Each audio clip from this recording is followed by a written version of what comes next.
comment mettre des photos à l'intérieur de mes vignettes noires afin que ça paraisse réel. Donc, nous allons procéder de deux façons, avec l'écrêtage et avec le masque de fusion. Donc, pour avoir ce résultat-là, donc masque de fusion, écrêtage, identique, seulement ce sont deux techniques différentes. Donc, pour commencer, nous allons déverrouiller, on n'est pas obligé, mais dupliquer notre calque. Et j'enlève l'œil du premier. Je le garde en réserve, au cas où. Donc, mon calque est sélectionné. De là, pour faire un écrêtage, je veux que toutes mes photos que je vais écrêter s'affichent uniquement dans mes carrés noirs. Donc, je vais sélectionner tous mes carrés noirs avec la baguette magique et la touche mage enfoncée. Et je vais sélectionner tous les carrés noirs. Même celui-ci, le tout petit. Voilà. Ensuite, je vais faire un coupé. CTRL X. Je vais ajouter un nouveau calque et je vais le coller au même endroit. Donc, majuscule, CTRL V. Donc, je me retrouve avec le calque uniquement des carrés noirs. De là, je vais aller chercher après mes photos. Donc, mes photos, je vais ouvrir mon fichier, celle-ci. Là, je vais agrandir et je vais, par exemple, prendre celle-ci. Touche V pour récupérer mon outil de sélecteur, déplacement. Je déplace vers l'arrière mon document et je le glisse. De cette façon, je vais pouvoir le mettre à l'endroit où je souhaite qu'elle s'affiche. Je fais une petite rotation de façon à ce qu'elle afin qu'elle ait la même dimension que la photo Polaroid.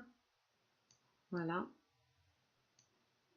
Et de là, je vais lui dire de lui faire un écrêtage. Donc, tu t'affiches uniquement sous les calques de dessous. Voilà.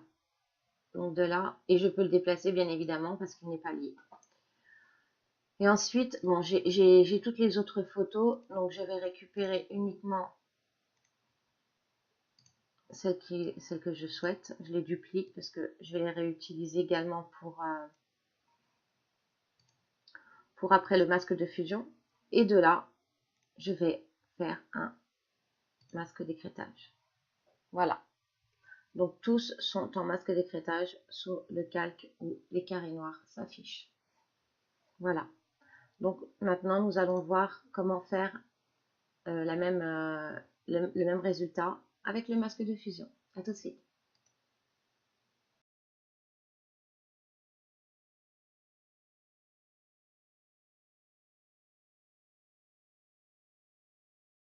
Donc à présent, nous allons voir la technique du masque de fusion. Donc pour la masque de fusion, c'est très simple. Je vais également dupliquer, donc clic droit, mon calque. Voilà. De là, je vais lui ajouter un masque de fusion. Donc le blanc affiche et le noir n'affiche pas. Donc le noir, en fait, affiche pas la vignette qui se trouve à côté du masque, mais affiche les masques qui sont en dessous. Donc, je vais sélectionner, pareil que pour mon masque d'écrêtage, tous mes carrés noirs. Donc, avec la touche majuscule, pour faire une sélection multiple. Hop. Donc de là, j'ai bien mes rectangles noirs de sélectionner. Ensuite, je veux lui dire que je ne veux pas que tu affiches les carrés noirs de la vignette, mais qu'on affiche, qu'on voit les calques du dessous. Donc pour l'instant, il n'y a pas de calque en dessous. Donc je vais lui mettre du noir. Voilà. Donc on voit bien en transparence qu'il n'y a aucun calque. Étant donné que j'avais déjà préparé mes photos qui sont là, il me suffit juste donc d'afficher mon dossier photo et de le glisser en dessous. Et voilà. nous avons à nouveau nos polaroïdes de la même manière que l'écrêtage. À un prochain tuto.